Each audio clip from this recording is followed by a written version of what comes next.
The entire private dining room froze when a rain-soaked delivery girl locked eyes with the most feared crime boss in the city and spoke words that should have been impossible. He had cursed her in Korean, certain she was too insignificant to understand. What he didn't realize was that this single moment would unravel a decade-old secret and force him to confront a debt he thought was buried forever.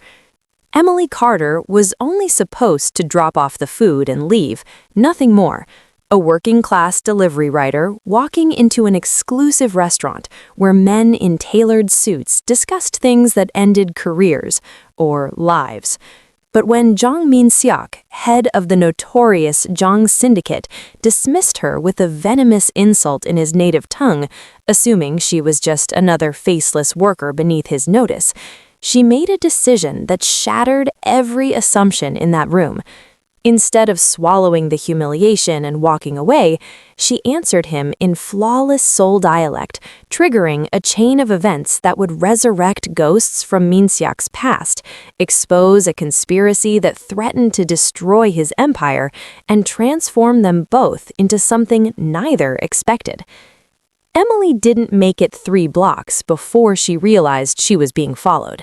The black sedan had been idling across from the restaurant when she'd left, engine purring like a predator waiting to pounce. Now it rolled slowly behind her delivery scooter, maintaining a distance that was somehow more threatening than if they'd simply run her off the road. Her hands tightened on the handlebars. The rain had started again, turning the neon-lit streets into a blur of red and gold reflections. She knew this part of the city better than anyone. Every alley, every shortcut, every place where delivery riders disappeared into the urban maze. But something told her that running would only make things worse. The sedan's headlights flashed twice, a signal. Emily's heart hammered against her ribs as she pulled over beside a closed convenience store, killing her scooter's engine. Through her rearview mirror, she watched 2 men emerge from the car. Not the muscled enforcers from the restaurant, but something worse, professional, controlled, the kind of men who didn't need to raise their voices to make people disappear. The taller one approached first, an umbrella already open, despite the light drizzle. His suit was immaculate, his face carefully neutral. "Miss Carter." Not a question. They knew her name. "Mr. Jang would like to continue your conversation." Emily stayed on her scooter, every muscle coiled. "I said everything I needed to say." He disagrees. The man's English was perfect, traced with a faint accent. "This is an invitation, not a threat. You're in no danger." Funny how men with guns always say that. A flicker of something, amusement, crossed his features. Mr. Jang was very specific. "You are to be treated with the utmost respect. He asks that you return to the Lion's Den as his guest." The Lion's Den. Even Emily, who'd spent the last 2 years trying to stay invisible, knew what that meant. Min-seok's private office, the inner sanctum where deals were made and fates were decided. People who walked into the Lion's Den either came out changed or didn't come out at all. "And if I refuse?" The man tilted his head slightly. "Then I've been instructed to give you this." He withdrew a small envelope from his jacket, holding it out in the rain. Emily's breath caught. She recognized her father's handwriting on the front, faded but unmistakable, her name written in his careful academic script. But that was impossible. Her father had been dead for 3 years. Her hand trembled as she took the envelope, the paper soft with age. How did he? "Mr. Jang will explain everything." The man stepped back, gesturing toward the sedan. "Please, Miss Carter, he's been waiting a very long time to speak with you." The Lion's Den was nothing like Emily expected. No blood-stained concrete or shadowy interrogation rooms. Instead, she found herself in an office that looked like it belonged to a university dean. Floor-to-ceiling bookshelves lined with leather-bound volumes, an antique desk carved from dark wood, and windows overlooking the glittering city skyline. Min Seok stood with his back to her, hands clasped behind him, studying the rain-streaked glass. "Your father taught me to read. Not Korean, I already knew that. He taught me to read people, situations, the spaces between words where truth hides." Emily's fingers crushed the envelope she still held. "You have 30 seconds to explain how you have his handwriting, or I'm walking out of here." Min-suk turned, and in the soft lamplight he looked younger, almost vulnerable. Dr. Marcus Carter, cultural linguist, visiting scholar at Seoul National University, published 3 books on East Asian dialectology. He paused. And for 7 years, one of the most effective intelligence operatives the CIA ever embedded in South Korea. The words hit Emily like a physical blow.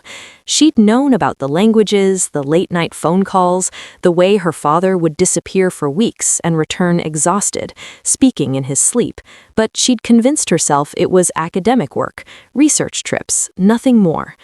"You're lying. Your father never told you because he was protecting you, but I think you already know I'm not lying."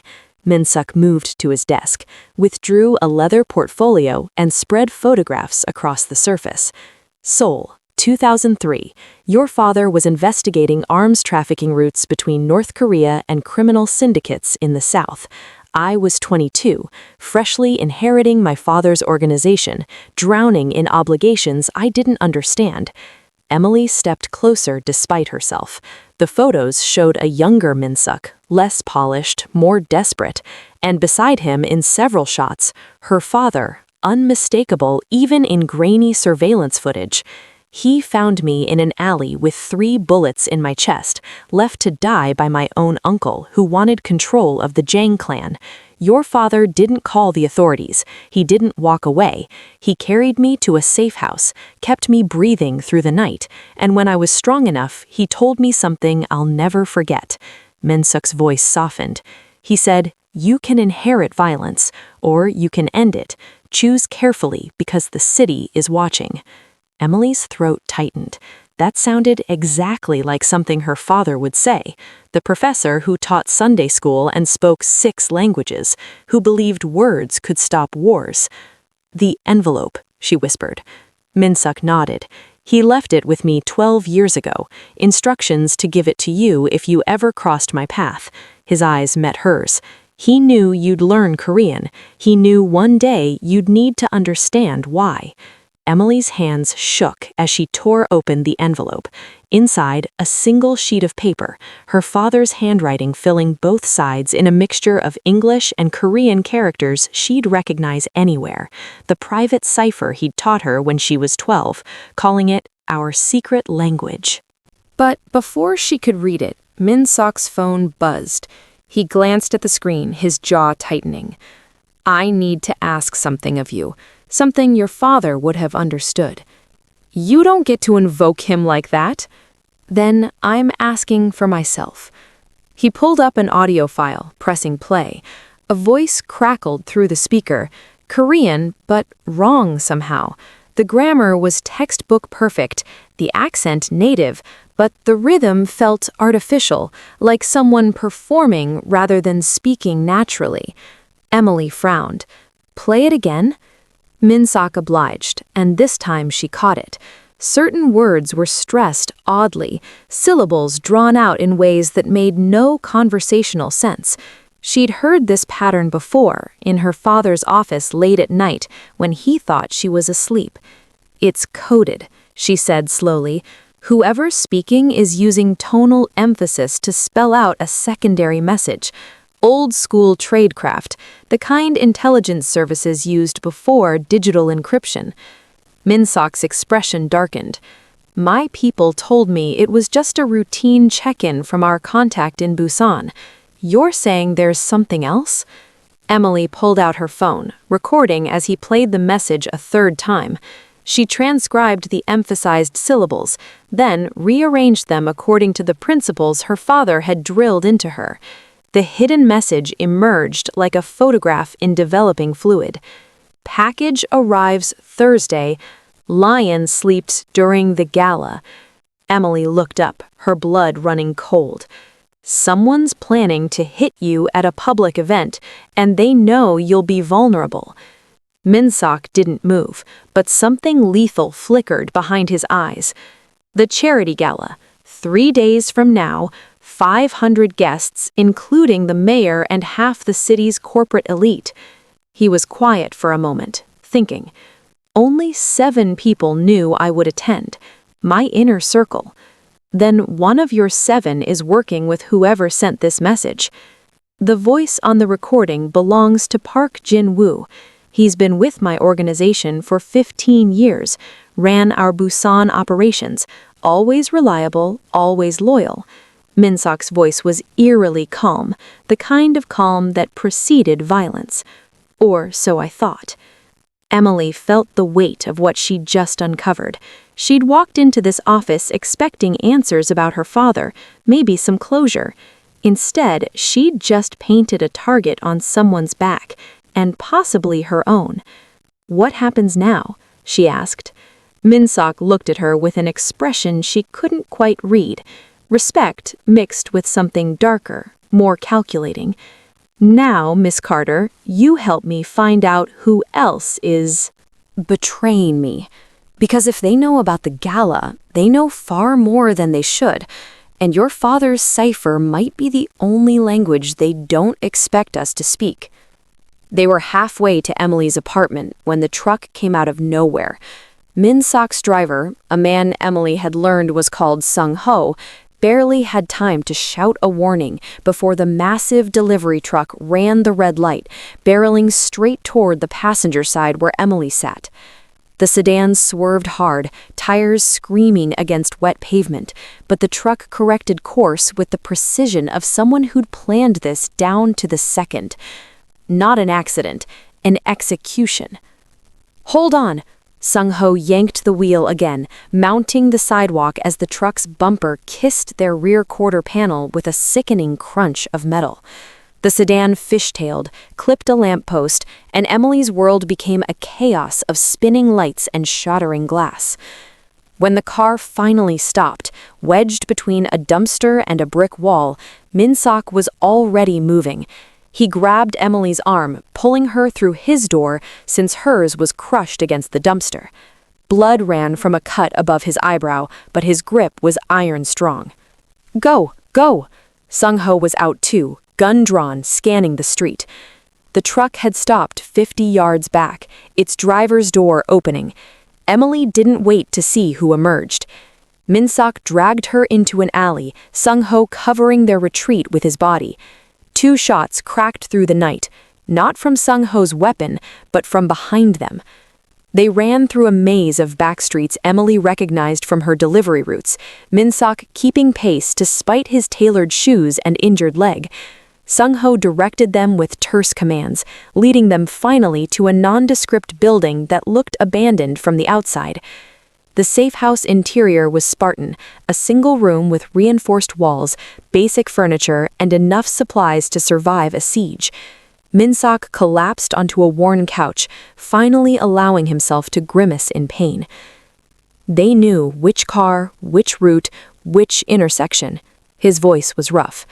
That message you decoded wasn't intercepted intelligence, it was bait. They wanted me to know someone was coming, wanted me distracted, looking the wrong direction. Emily's hands wouldn't stop shaking.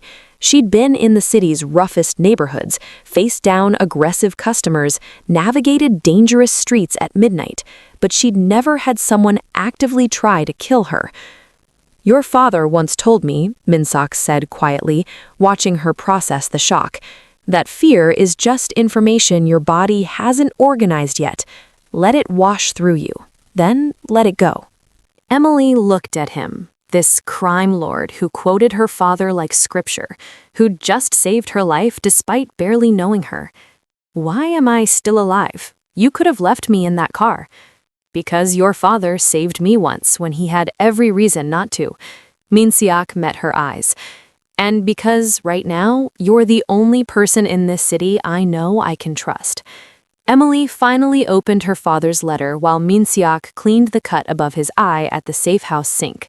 Her hands had stopped shaking enough to unfold the fragile paper, and what she found made her breath catch. My dearest Emily, if you're reading this, you've met Jang Min-seok. I'm sorry I couldn't prepare you, but some truths are too dangerous to speak aloud until the moment demands them. I saved his life because I saw something rare in him, a man trapped by legacy who desperately wanted to be better than his inheritance. I made him promise that if anything happened to me, if you ever needed protection in a world that had become too dark, he would stand for you as I would have. Trust him, Emily. He knows the weight of debts that can never be repaid. The letter continued with technical details, passwords, contact protocols, the location of documents her father had hidden, but Emily couldn't focus past those first paragraphs. Her father had orchestrated this, had bound Min-seok to her protection years before she'd ever stepped into that restaurant. He told me about you, Min-seok said, emerging from the bathroom with a bandage above his eyebrow at the safe house sink. Her hands had stopped shaking enough to unfold the fragile paper, and what she found made her breath catch. He told me about you, Min-seok said, emerging from the bathroom with a bandage above his eyebrow at the safe house sink. He sat across from her, his usual composed mask slipping. He said you were brilliant, that you'd hidden it after he died, because the world felt safer when people underestimated you. Emily's throat tightened. Delivering food pays the bills. Being brilliant just made me a target at school. Your father made me swear an oath the night he saved my life. In Korean, there is a term, unhae, a debt of grace that transcends simple obligation. He asked me to extend that grace to you if the shadows of his old life ever found you. Min-seok leaned forward, his voice carrying a weight that made the air feel heavier. I don't make promises lightly, Miss Carter, but I made one to your father, and tonight proved he was right to worry. I don't need protection. I've survived 3 years on my own. Surviving isn't the same as living, and now that you've decoded that message, now that you've been seen with me, survival just became significantly more complicated. Min-seok's eyes held. Hers. Someone in my organization is planning a coup. They've already tried to kill us both. Your father's intelligence network, his contacts, his methods, they're all pieces of a puzzle I need to solve before the gala. Emily looked down at the letter, at her father's careful handwriting, spelling out a future he'd seen coming. This isn't just about honoring his memory, is it? No, Min-seok admitted. It's about survival. Mine, yours, and possibly this entire city's. Your father believed I could transform the Jang Syndicate into something legitimate. But first, we have to live long enough to try. Emily made 3 phone calls from the safe house, speaking in rapid-fire street slang that Min-seok raised an eyebrow. By the time she hung up, she had a smile that didn't quite reach her eyes. You have your network of men in suits who report through proper channels, she said. I have something better. People no one notices. Min-seok watched as she pulled up a map on her phone, marking locations with quick taps. Delivery riders? Delivery riders, street vendors, night shift convenience store clerks, taxi drivers who work the graveyard routes. We see everything because people forget we exist the moment we hand over their food. Emily's expression hardened. You want to know who's moving against you? I can tell you who's been meeting in back rooms at 3 a.m., which restaurants suddenly have VIP sections booked under fake names, which neighborhoods your enemies think are safe. Within an hour, her phone was lighting up with messages. A writer named Jun reported seeing Park Jin-woo, the Busan contact from the coded message, entering a warehouse in the industrial district 3 times this week. A late-night coffee delivery woman named May mentioned a group of well-dressed men speaking in tense whispers about Thursday's package. A taxi driver forwarded a photo he'd secretly taken of his passengers, 2 of Min-seok's own enforcers, meeting with someone Emily didn't recognize. This man, Min-seok said, studying the photo with deadly focus, his name is Choi Dae-jung. He runs the Black Ocean Triad out of the Port District. If he's involved, this isn't just internal betrayal. Someone's trying to merge my organization with his, force a hostile takeover.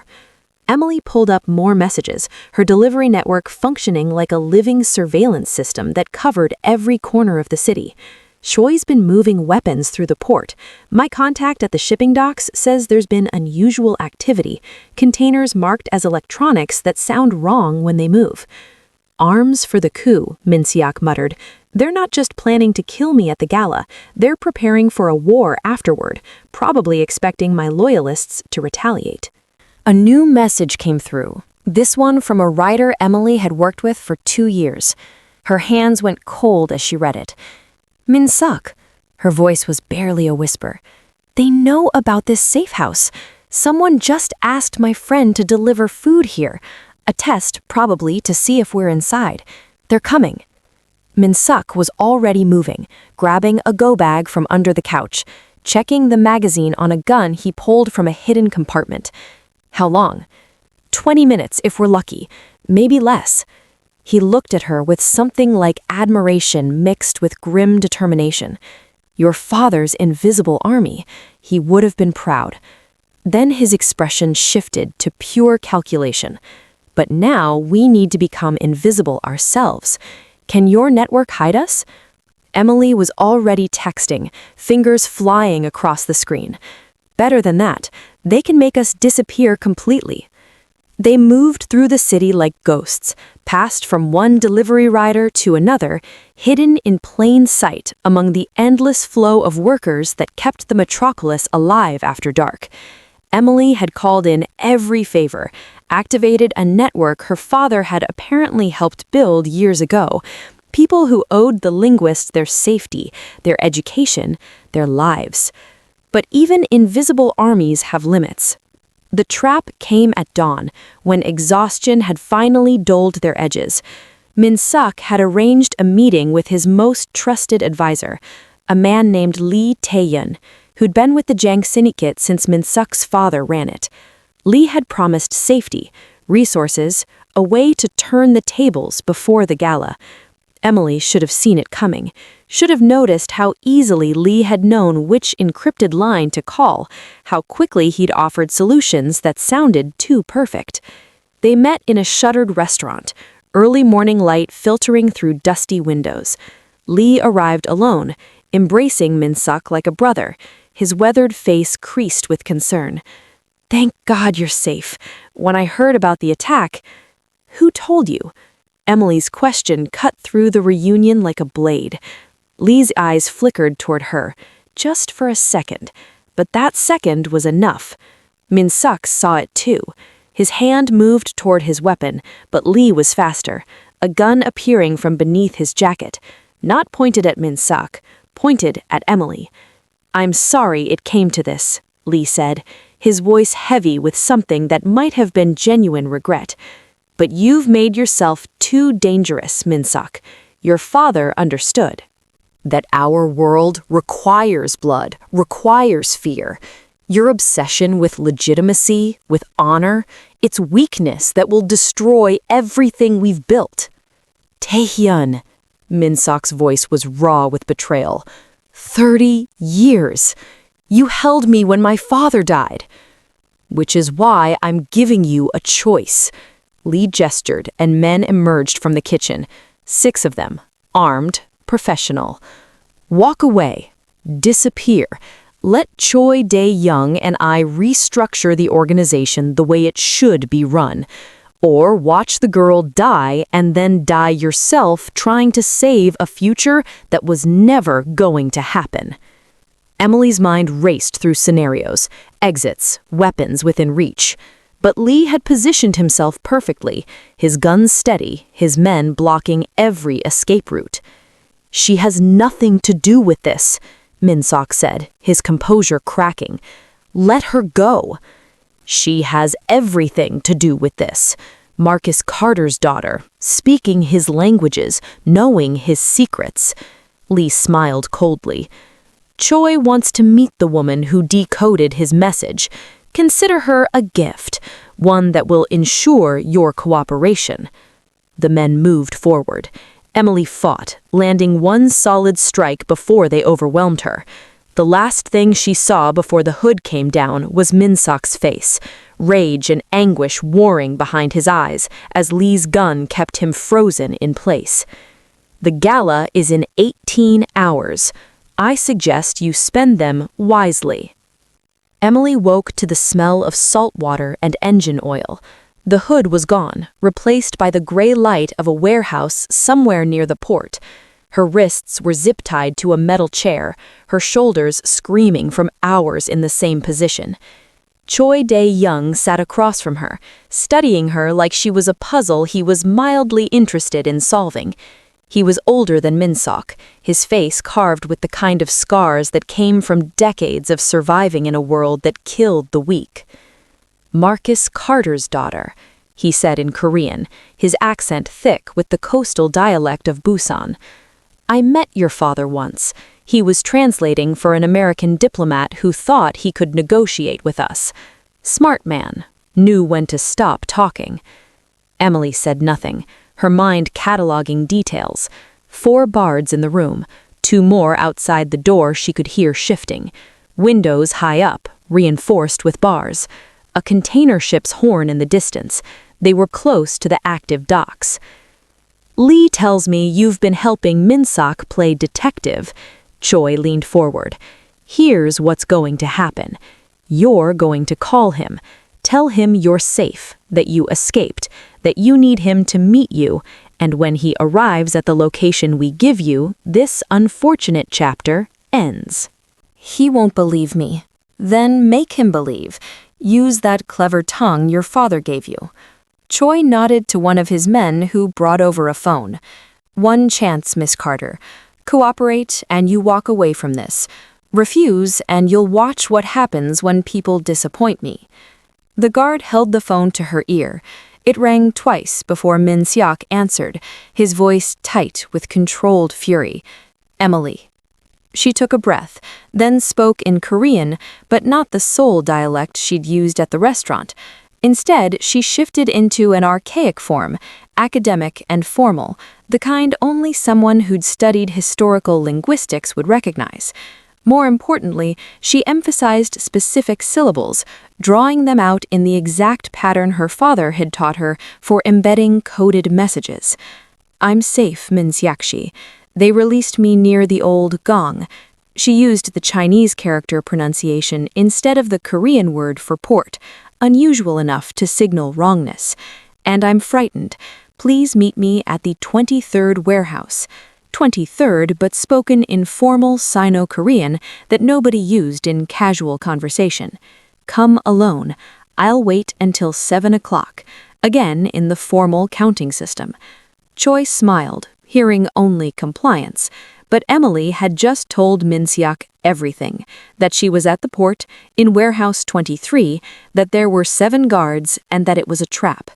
"I'm coming," Min Seok said, and she heard it in his voice, the slight shift in tone that told her he'd understood.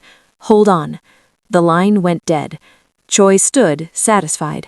18 hours until the gala, and Min Seok walks into our hands. Your father would be proud of your survival instincts, girl. Emily met his eyes, her fear transmuting into something colder. You have no idea what my father taught me. Min Seok didn't come alone. The assaults began at 6:47 p.m., 13 minutes before the meeting time Emily had encoded, while Choi's men were still positioned for an ambush that would never happen. But it wasn't the Jang Syndicate's enforcers who breached the warehouse. It was Emily's network. Delivery riders on scooters created chaos at every entrance, blocking roads, triggering false alarms. Taxi drivers boxed in Choi's escape vehicles. Street vendors positioned themselves as lookouts, feeding real-time intelligence through encrypted channels. And when Min Seok's actual forces arrived, the loyalists who'd spent 18 hours preparing for war, they hit a disorganized enemy that never saw the invisible army coming. The firefight lasted 7 minutes. Emily heard it all from her chair. Shouts in Korean, gunfire, the distinctive crash of flashbangs. Then silence, followed by Min Seok's voice cutting through the smoke-filled warehouse. "Emily!" She was already working her zip ties against a sharp edge of the chair when he found her. His suit was torn, blood on his knuckles, but his eyes held a fierce relief that made her chest tighten. "Choi?" she asked as he cut her free. "Alive. Lee too. They'll face justice, the legal kind." Minsak helped her stand, steadying her when her legs nearly gave out. "I made calls during those 18 hours. Federal prosecutors, international oversight committees, people your father once worked with who've been waiting years for evidence against the Black Ocean Triad." Emily stared at him. "You're turning them in? Your own people?" "The people who betrayed everything we could have been." Minsuk's voice was steel wrapped in exhaustion. "My father told me I could inherit violence or end it. Tonight, I'm choosing." The gala happened on schedule, but not as Lee and Choi had planned. Minsuk stood before the city's elite, corporate leaders, politicians, press, and announced the complete restructuring of the Jang organization. No more shadow operations, no more blood money. The syndicate's legitimate holdings, shipping, logistics, real estate, would be transformed into a transparent global enterprise, subject to international audits and ethical oversight. The speech should have been career suicide. Instead, it was a revelation. Evidence of the coup attempt, of Choi's weapons trafficking, of decades of corruption. All of it documented. All of it delivered to authorities. Minsuk wasn't just stepping away from crime, he was burning the entire underworld structure that had enabled it. Emily stood beside him, no longer in a delivery uniform, but in a tailored suit that fit like armor. When reporters asked who she was, Minsuk's answer was simple. "Emily Carter, our new Chief Strategic Officer. She sees the city differently than we do. Every corner, every shadow, every person we've overlooked. If we're going to build something legitimate, we need someone who understands what that actually means." Later, after the cameras stopped flashing and the crowd dispersed, Emily found herself on the restaurant's balcony, looking out over the rain-slicked city that had almost killed her. Minsuk joined her, 2 glasses of wine in hand. "Your father would have liked this view." "My father would have lectured us about hubris and the dangers of thinking we can change centuries of precedent." "And then?" Emily smiled, accepting the glass. "And then he would have helped us do it anyway."